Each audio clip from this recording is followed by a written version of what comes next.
Hey guys, I'm Grestar, and how about we play some more Doki Doki Literature Club? So, here we go. We're gonna load game, and we're on the third one, because why not? Let's go. So, we stopped making our third poem of the game, and yeah. I mean, I don't want to try to specifically impress anyone, but let me take this time, I guess, really quick to talk about the girls of this game, because they play a pretty key role in that it seems you're trying to seduce one of them, basically. I think that I most want to, assuming that I'm trying to date one of them, you know, I think I most want to date Sayori. I think that with the characters that have been represented, you know, Sayori's and the main characters, and the relationship that they have already, you know, being as close friends as they are, I feel like they're one of those relationships that are ready, but that just haven't happened yet, you know? Like, they should be together. I think that they provide a lot for each other already, and there's more that they could do. At the beginning of this game, it seems like the main character was more annoyed with Sayori than anything else, but as it went on, it seemed like he became more and more open with her. And it's not just because of choices that I made, it's stuff that actually happened, like little cutscene things or whatever. So it's not just me trying to make that happen. It seems like the game itself wants it to happen. I think that Natsuki is the cutest, and I think that Yuri is the, I guess for lack of better terms, the hottest, the most beautiful. We'll say it like that. It's a little bit better. And Monica is certainly appealing as well, but I think the most are, you know, like I most think that I should go with Sayori. I think Natsuki is the cutest, you know, superlative most kind of thing, and Yuri, the hottest, so to speak. So yeah, Monica is definitely nice, but yeah. Just so you guys know where I'm currently standing, and my thoughts could, of course, change. They could evolve, because initially, I think I was mostly interested in pursuing something with Natsuki if it was about pursuing something. But yes, anyway, we took enough time talking about that, so let's now... we're gonna fit Boop into a poem. Yeah! Alright, we also want, family, and Crimson, unrestrained, smile,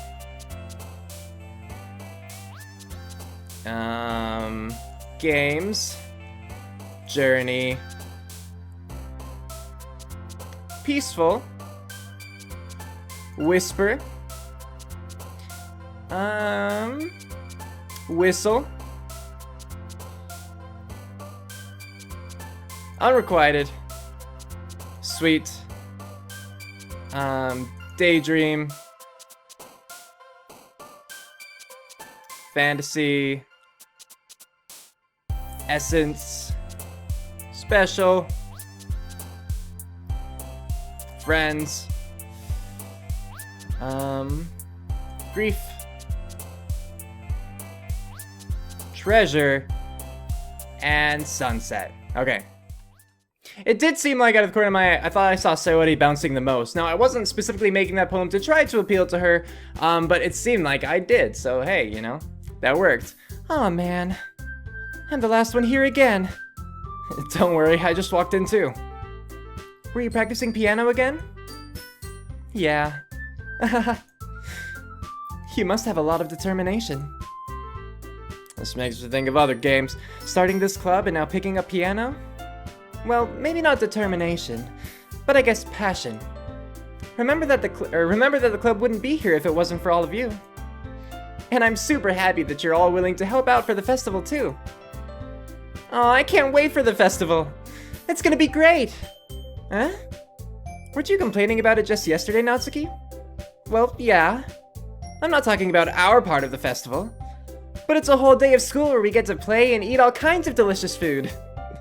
You sound a bit like Sayori all of a sudden. Monica, do they usually have fried squid? That's an interesting question. Squid? That's a pretty specific thing to look forward to. Oh, come on. Are you saying you don't like squid? You, of all people? Eh? I didn't say I don't like it. Besides, what do you mean by you, of all people? Because it's right in your name. Monica. I don't... Is that squid? All I know is calamari. Eh? That's not how you say my name at all. Also, that joke makes no sense in translation. Yeah, thank you. You're right. It doesn't. Huh? Never mind. It's her breaking the fourth wall again! She's breaking the fourth wall again! Let's just focus on our own event for now, okay? Fine, fine. Your reactions aren't as fun as Yuri's or Sayori's anyway. Excuse me. Where's Sayori anyway? Oh, there you are. Sayori is sitting at a desk in the corner of the room, looking down at nothing. I walk over to her. Hey, Sayori. I wave my hand in front of her face. You're spacing out again. Sorry. Don't mind me. You can go talk to everyone else. Huh. Is everything alright? Of course. Why wouldn't it be? It just feels like you're a little off. Sorry for assuming things. Geez, you worry too much about me. I'm fine, see? Sayori shows me a big smile. Oh, it's tragic. Don't let me distract you from having fun with everyone. Well, alright. If you say so. I worriedly glance at Sayori before turning back toward everyone else. But the conversation is already dispersed, with everyone back at their usual activities. Maybe I should ask Monika if she's noticed anything about Sayori recently. Since they've been preparing for the festival, they must be spending a lot of time together. I timidly approach Monika, who is shuffling through some papers at her desk. Riz, what's up? Hey, this might sound a little strange, but have you noticed anything up with Sayori recently? Anything up with her? In what way do you mean? Or in what way do you mean? Maybe I'm reading into it a little too much, but she seems a bit downcast today. Oh, you think so? I can't say I've noticed anything about her. Monika peers across the room at Sayori, who is idly dragging a rubber eraser up and down her desk. Maybe there is something on her mind. But I'm surprised I'm not the one asking you, Riz. You certainly know her a lot better than I do. Yeah, but she's never really like this. She's always talked to me about things that bothered her. But this time, when I asked her, she was really dismissive. Sorry, I know it's not your problem. I just wanted to ask if you knew anything, so I'll drop it now. No. It's important to me too. I mean, I'm also friends with her. And I also care about the well-being of my club members, you know? Maybe I'll try talking to her myself. Are you sure about that? She seemed like she wanted to be left alone. Are you sure? Maybe she just has a hard time bringing it up with a person of interest. Person of interest? What do you mean by that? I'm saying that maybe the thing on her mind is you, Riz. Me? How on earth would you come to that conclusion? Well, I probably shouldn't say too much, but Sayori talks about you more than anything else, you know? She's been so much happier ever since you've joined the club. It's like an extra light was turned on inside of her. What? No way. Sayori is always like that. She's always been full of sunshine. It's not any different now than it always has been. You're so funny, Riz. Have you thought that maybe you've always seen her as so cheerful? Because that's just how she is when she's around you? That's right. I said too much. I'm sorry. What do I know anyway? I didn't mean to jump to conclusions, so you should just forget about what I said. I'll try to talk to her, so try not to think about it for now. Alright. Monika smiles meaningfully. I know she said to forget about it, but I already know that I won't be able to get her words out of my head. Monika stands up from her desk and walks across the room to where Sayori is sitting. I watch her kneel down next to Sayori and gently talk to her, but she's keeping her voice so quiet that I can't hear her from here. I sigh and sit myself down. I know Sayori told me not to worry about her and to have fun with everyone else, but that's impossible to do when she's behaving like this. Exactly how much I do care about her that I'm letting this... exactly how much do I care about her that I'm letting this weigh me down so much? Now it feels like I'm the one behaving out of the ordinary. But there's nothing I can do besides wait for Monika. Hey, you. I look up to see Natsuki next to me. Are you just gonna sit there and keep staring at nothing? There isn't that much time, so... sorry. I didn't mean to make you worry or anything. It's not like I'm worried. I was just... Natsuki glances down at her side. She's holding a volume of manga in her hand. Aw, she wants to read. That's right. Something just came up for a minute, but we can get started now. I won't make you wait any longer. Jeez. Now you're making me feel like a jerk. If something's bothering you, then you could just tell me to leave you alone and I will. She is cute. I really do like Natsuki. She's very cute. I mean, assuming you didn't feel like talking about it or anything. She practically mumbles that last part. Nah, I'm probably making it seem like a bigger deal than it is. I've just been thinking about Sayori, that's all. Sayori? Thinking about her? Yeah, she seems pretty down today. But she didn't want to admit it to me. So I can't help but wonder if something happened to her. Oh, Natsuki exhales. 1 minute. Sorry, it just kind of felt like something was building up in my throat. Hopefully it's good. Natsuki exhales. Well, first of all, you should really work on your phrasing. But anyway, you're her best friend, right? Yeah, I guess so. Yeah? Or yeah. Then in that case, I think you should trust her a little more. If she needed you, then you would be the first person she would go to, right? Well, I guess that's true. I mean, some people just have those days. You can't always avoid it. If anything, she probably doesn't want you to worry about her because it's not important. Yeah, that's kind of what she said to me. Maybe it's not right for me to go against her wishes. Exactly. If she needs you to worry about her, then it'll be a lot more obvious. Yeah. I should have thought of that. Should have thought of it that way from the start. Natsuki fiddles with the book she's holding in her hands. She really means a lot to you, doesn't she? Don't get the wrong idea or anything. We've just been friends for a long time. It's normal to be worried about your friends. I mean, you were worried about me, so... I was not! Jeez, if you're fine, then let's hurry and get started already. Yeah. Oh, alright, we don't get to go through any of that. Okay, everyone. After some time passes, Monika calls out to the club room. Why don't we share our poems now? Before I know it, everything is back to normal. Everyone goes to retrieve their poems, and I do the same. I make eye contact with Monika, and she smiles at me. I wonder what she was talking about with Sayori. Who knows? Who should I show my poem to first? Monika! Hi, Riz.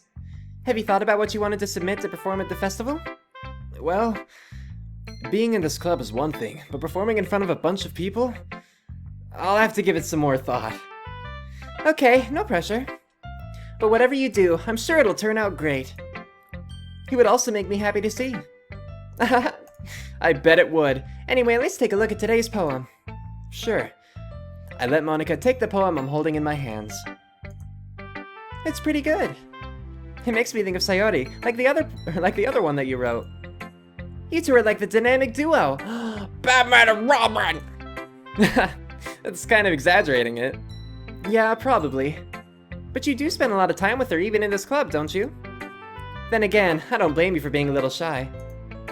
I'm not shy, it's just... I'm just teasing. You know it takes a bit of time to make friends with everyone. But Yuri and Natsuki are super interesting people, so don't be afraid to give them their share of time. And you can talk to me every now and then too. I will, yeah, of course. I'm not, like, unapproachable or anything, am I?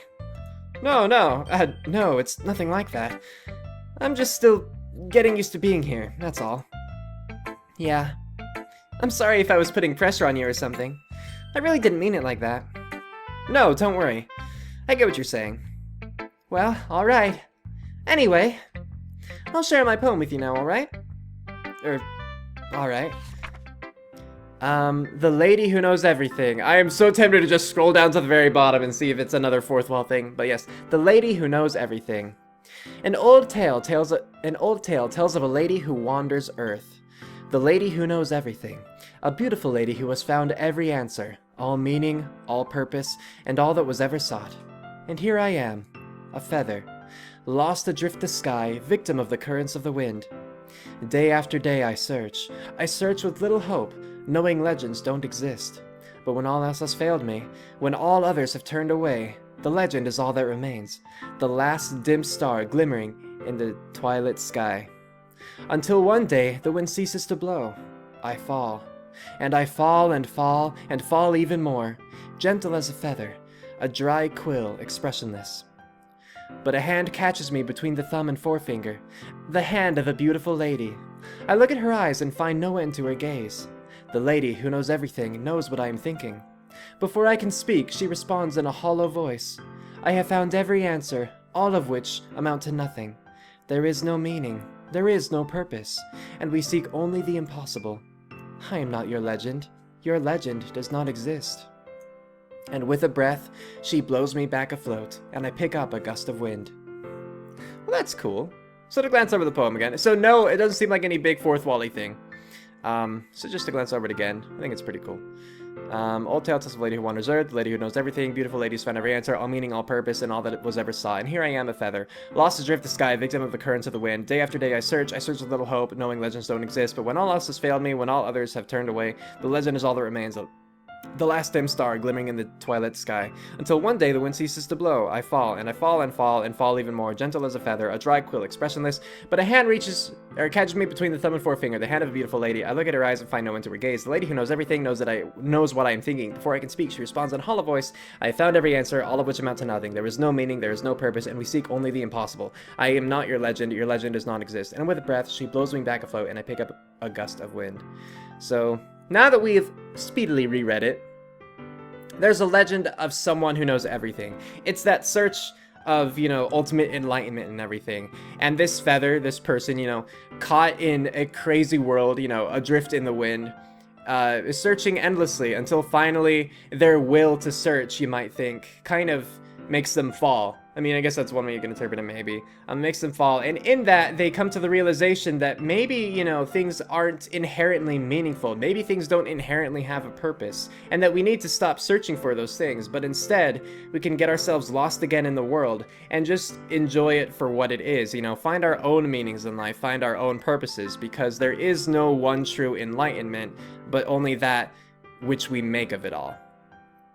I think that's one way you can interpret this poem. I mean, after all, no meaning, no purpose, we seek only the impossible. Because your legend, the ultimate enlightenment, the knowledge of all things, it doesn't exist. So instead, just get back into that wind and carry on. Pretty cool, pretty cool. I feel like learning and looking for answers are the sorts of things that give life meaning. Not to get too philosophical or anything, but it was kind of on my mind, so that's what I wrote about. I see. I never really put much thought into it. In a way, it's almost paradoxical. Because if we had all the answers, wouldn't the world start to lose its meaning? There you go, and then once, almost at that point, what is the point? There's one thing I noticed. It seems like everyone in the club prefers writing about things that are more sad than happy. I wouldn't say it's necessarily things that are sad, but just things that might hit on a more emotional level. And I suppose maybe, I guess then it might lean toward the sad, because oftentimes, there's, I forget what it's called, but in psychology, there's that thing to lean towards the negative. Even if negative and positive are given in equal amounts, you might dwell more on the negative. It just stands out more, it sticks more with you. So maybe that is accurate, but I wouldn't say it's writing about sad things for the sake of writing about sad things with the poems. Anyway. Are you surprised? I mean, if everything was okay, we wouldn't really have anything to write about, would we? Humans aren't two-dimensional creatures. I think you know that better than anyone. You mean one-dimensional? Yeah, that. Anyway, was that another thing? Because you're two-dimensional because you're image, and I'm three-dimensional because I'm a living bean? Here's Monica's writing tip of the day. Are you ever too shy to share your writing because you're afraid it's not that good? Yes I am. It can be really disheartening to get a lukewarm response to something you put so much into. Yep, when someone read my story and wrote, what did they write? I think they wrote, "nice!" exclamation point. It's and that was it. It's it took me 2 years to write that. Thanks for that. Anyway. But if you find other people who enjoy writing, then sharing becomes a lot easier. Because instead of just telling you that your writing is good, or okay, or bad, they'll want to focus more on everything that went into it, and the things you can work on. It's much more encouraging that way, and it will make you want to continue improving. It's almost like having your own little literature club, don't you think? That's my advice for today. Thanks for listening. Thank you, Monica. Alright, well next it's Natsuki, and then Yuri, and then Sayori. So Natsuki. Well, this one's alright. Alright? Well, yeah. About as good as yesterday's anyway. I see what you're going for, but it's just not really my style. I mean, that's fine. I'm mostly just glad that you're trying a little bit. That you're trying a little bit. Well, of course I'm at least trying. Why are you so emotionally invested in my poems, anyway? Isn't that more of a compliment to me? No, gross! It's not like I care. It's just that one of us in this club has to make sure you're not slacking off. Really? Well, what if you ended up just scaring me away? It's not like you would actually do that. Yeah, you're right. It's kind of fun to hang out here, even if I have to put up with you. Oh, did she hit me or something? Yeah, Natsuki's elbow connects with my stomach. Oh, maybe I won't mind scaring you away after all. I was just joking. Oh, I know. Don't worry, I was too. How the heck do you call that a joke? That seriously hurt. Well, maybe it was funny to her. I guess that's kind of the point. I should really just watch my mouth around Natsuki. Anyway, Natsuki holds her poem out to me like nothing even happened. I do really think that Natsuki is the cutest. I wouldn't be down for the whole physical violence kind of thing, but I do think she is the cutest, like easily, of the group. I'll be your beach. You son of a beach. Alright, your mind is so full of troubles and fears that diminished your wonder over the years, but today I have a special place, a beach for us to go. A shore reaching beyond your sight, a sea that sparkles with brilliant light, the walls in your mind will melt away before the sunny glow. I'll be the beach that washes your worries away. I'll be the beach that you daydream about each day. I'll be the beach that makes your heart leap in a way you thought had left you long ago. Let's bury your heavy thoughts in a pile of sand, bathe in sunbeams and hold my hand, wash your insecurities in the salty sea, and let me see you shine. Let's leave your memories in a footprint trail, set you free in my windy sail, and remember the reasons you're wonderful when you press your lips to mine. Oh snap, I'm kissing that beach! I'll be the beach that washes your worries away. I'll be the beach that you daydream about each day. I'll be the beach that makes your heart leap in a way you thought you had left long ago. Or in a way you thought had left you long ago. But if you let me by your side, your own beach, your own escape, you'll learn to love yourself again. Cool. I don't know if this follows a specific, poetic pattern. In the way of, like, you could have ballads or soliloquies or things, I think. Those are me. Anyway, but I wish that this had another line to help tie it together in the final stanza. And honestly, I don't really enjoy the I'll be the beach kind of repetition. I mean, not the fact that they repeat, but are those called refrains? I don't know. But I don't really like these segments so much. I'll be the beach. Just that phrase itself is a little awkward to say, especially in such repetition, and the fact that it just makes the whole lines that much longer, when the other ones seem to have more of a rhythm to them, the whole, like, your mind is so full of troubles and fears that diminish your wonder over the years, but today I have a special place, a beach for us to go. A shore reaching beyond your sight, a sea that sparkles with brilliant light, the walls in your mind will melt away before the sunny glow.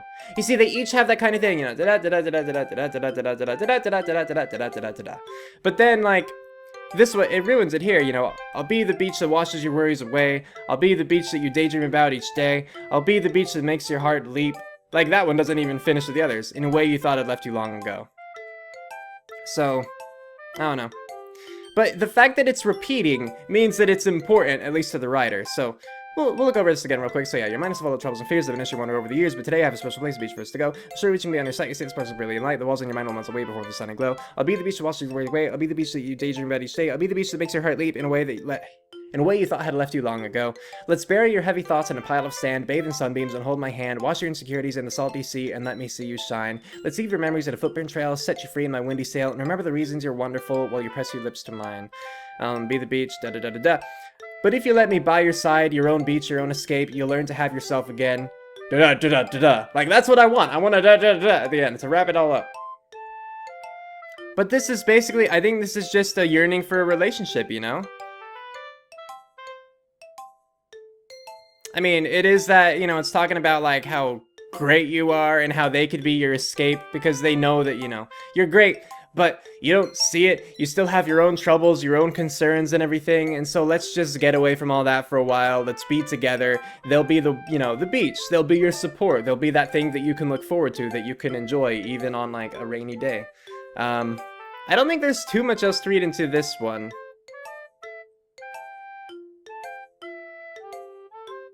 But yeah, I mean, with I'll be the beach and the whole press your lips to mine, it seems specifically like it is just about a relationship, like a positive relationship. One that's specifically meant to support someone else who seems to be struggling, but it's not to say that you can't reciprocate it. But then you'll learn to love yourself again. I do like that line, I just wish that the stanza had a different ending to it. Anyway. Yeah, I felt like I kept writing about negative things, so I wanted to write something with a nice message for once. Besides, the beach is awesome! Kinda hard to write anything negative about the beach. So you decided to write about the beach first, and then came up with the message later? Yeah, well, it's only because of what happened yesterday. I mean, after Yuri and I realized we kind of wrote about the same thing. She wanted to pick a topic and have us both write about it, or whatever. You can really see her doing that too. Making us write about a simple topic, then trying to impress me by coming up with something all fancy. Well, it's not like I care. I just did it anyway. I mean, I guess mine did end up being kind of metaphorical too. But there's nothing wrong with doing that once in a while. At the very least, it was good practice. I'm surprised this time actually she didn't talk more about the meaning behind it, you know? She actually, like, with the past two poems, I feel she did emphasize, she did emphasize that, you know, trying to do things that other people can do, but, you know, you can't, and how it's hard and stuff. And then the whole, like, the insecurity thing, and all that. And then this time, when it seemed pretty clearly about relationships, but she didn't talk about that. She just talked about the beach and how it's a nice place. Like, did she I can talk. Did she specifically avoid that because it's us? And that would be a little embarrassing for her? Because, you know, the relationship, like, she wants us bad. But, you know, who should I read my poem to next? Yuri. Sayori's last. You don't like it, do you? Oh, you like it well enough. Well done, Riz. You've definitely improved your writing over the course of these few days. Has my advice been helpful to you? Yeah, definitely. I'm glad. Sharing our writing like this? Oh no, I didn't mute Discord. Let me mute Discord. Let me just open. Never mind. Screw that. I'll do it this way. There we go. Okay, it's me. It's a lot more fun and rewarding than I anticipated. Crap, then I clicked off the screen. I'm back. I need to remember to thank Monica. I think we all felt a little awkward at first. Crap, go back. But now it seems like everyone is enjoying sharing their writing and seeing what others think. Alright, return, thank you. I guess I can't really disagree. I was afraid this whole thing would be a chore. But it's a great way for me to spend some personal time with all the girls in the club, that's true. But it's been fun getting to know everyone and their writing. And I guess doing some writing myself. Well, have you learned anything about yourself, Riz? Well, you know how I like to say that writing is a very personal way to get in touch with yourself. In the end, it doesn't matter if you're a good writer or a bad writer. And even my opinions are just opinions, you know? As always, I believe what's most important is exploring and discovering yourself. That's comforting. I'm kind of afraid of disappointing you in some way or another. Huh? Why me? Well, you're always sophisticated with your writing and have the most advice to share. Is that so? Yuri thinks for a good minute. That must be terrible. For me to have become someone whose opinion is fearsome? How unlikable of me. Yuri, it's not as bad as you're making it sound in your head. I just meant that I respect your opinion. I see. I'm sorry that I always overthink and come to those sorts of conclusions. No, I get it. You're riddled with anxiety. I don't blame you. I'm just a little too used to it. Overthinking? Being disliked? Yuri. What am I saying? I'm sorry. I didn't mean to bring that up. Let's move on. Alright. Do you want to share your poem now? Okay. Here. Beach.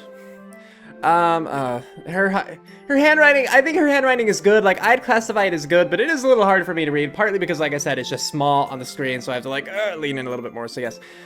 A marvel millions of years in the making, where the womb of Earth chaotically meets the surface, under a clear blue sky in expansive bliss, but beneath gray rolling clouds an endless enigma, the easiest world to get lost in. is one where everything can be found. One can only build a sandcastle where the sand is wet, but where the sand is wet, the tide comes.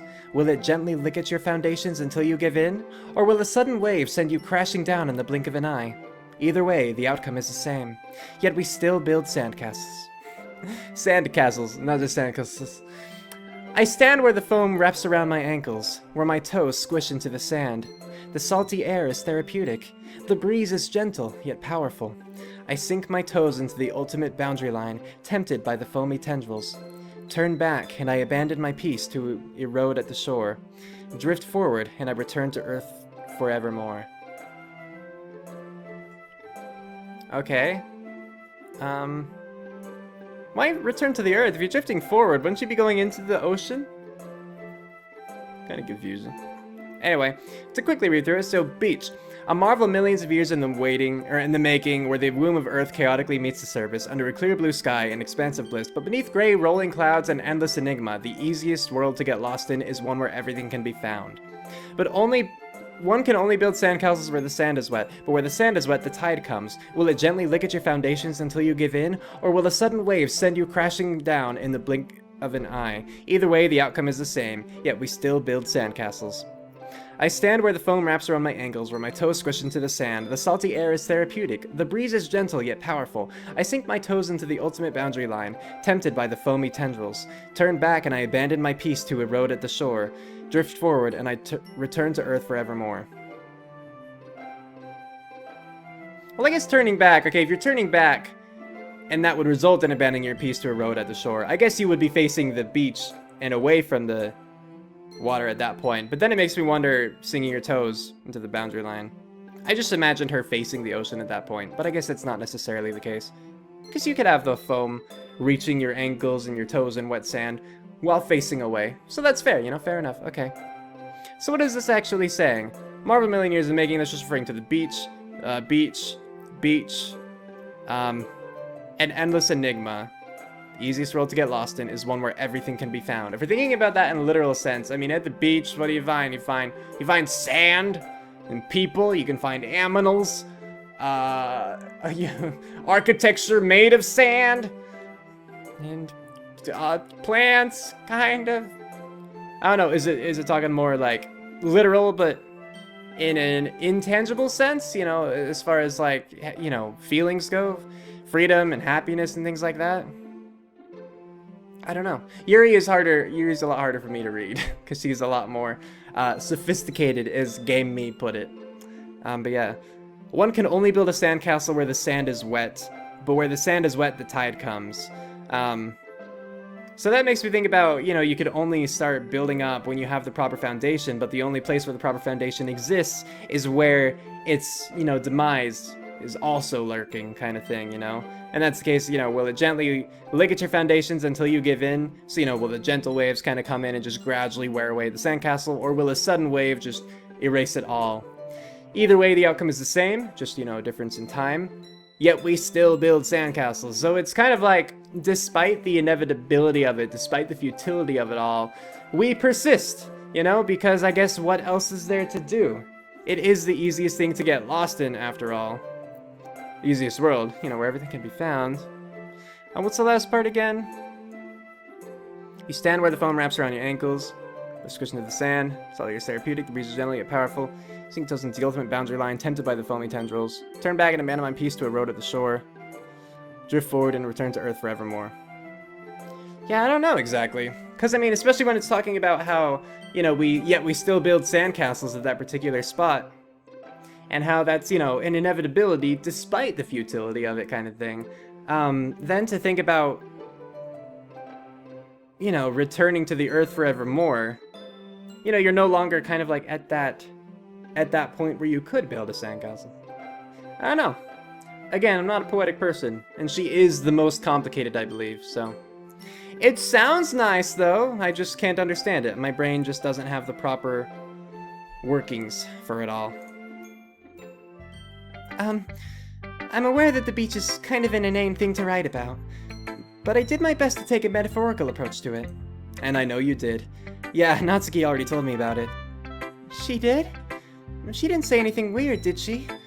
She just wanted us to write about the same topic again. Oh, she wanted you to? I thought that Natsuki said Yuri suggested that. Oh, Natsuki. I suppose to better compare the differences in our writing styles, or thought processes. Anyway, it was her idea. Knowing her, it's no surprise that she'd want to do something like that. She probably just wants to show off. It's not like I have a particular interest in her writing style. I just went with her request. But, well, I suppose it's not so bad to write about something simple on occasion. It can be refreshing, you know? Especially when you're writing about something simple, but you add in that entire deep metaphorical, like, subtext to it, so, you know. It's good for me to calm my thoughts once in a while. Yeah, I think I agree. Thanks for sharing. And I wish, honestly, this is the point where I'm like, wait, no, come back, tell me what your poem was about. And of course, you know, it's open to interpretation, but I do want to know what the author's intention was. You know, I want to know what Yuri had in mind when she wrote that. She said it was a metaphorical approach, yeah, but what did you mean by it exactly? Because, you know, the first big chunk of it, the stanza, I guess, was all just about, like, establishing, look, this is the beach. It was really just multiple sentences saying, this is a beach, and this is the world that's easiest to get lost in because it contains everything. Next stanza is about the sandcastles, how you have to build them in this particular place, but they can get easily destroyed here, either like over time or all at once. Either way, we still build sandcastles. And then the next one is all about her standing there wondering whether to go like further into the ocean, hopefully not to drown, or turn back and just like stay on the earth and embrace that for forever. I don't know, they don't seem entirely related.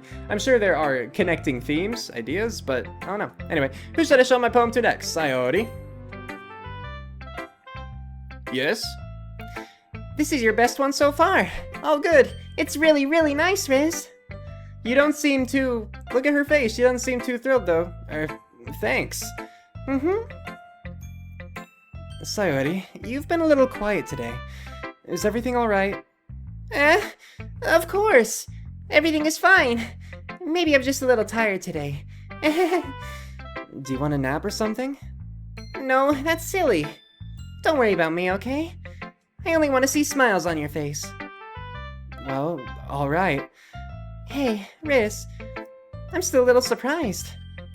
I really thought you would try writing your poems like the way Yuri does. Or even Natsuki.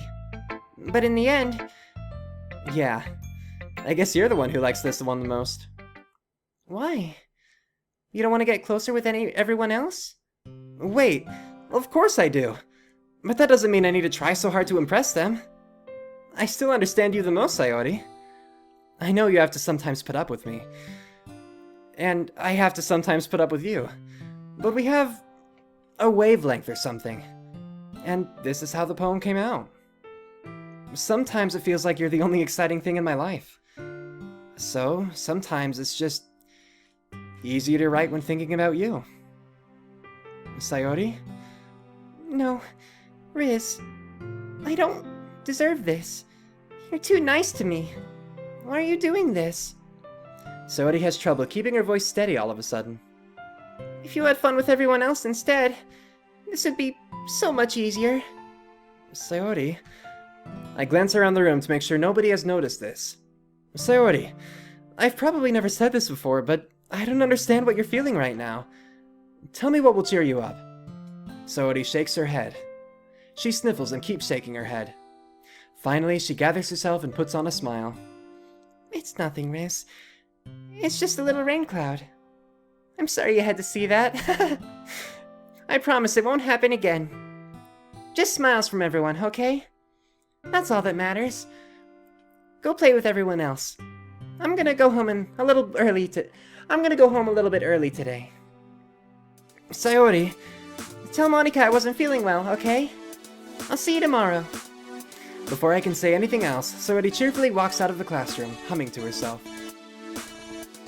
Man, that's so sad. Cue outro, go!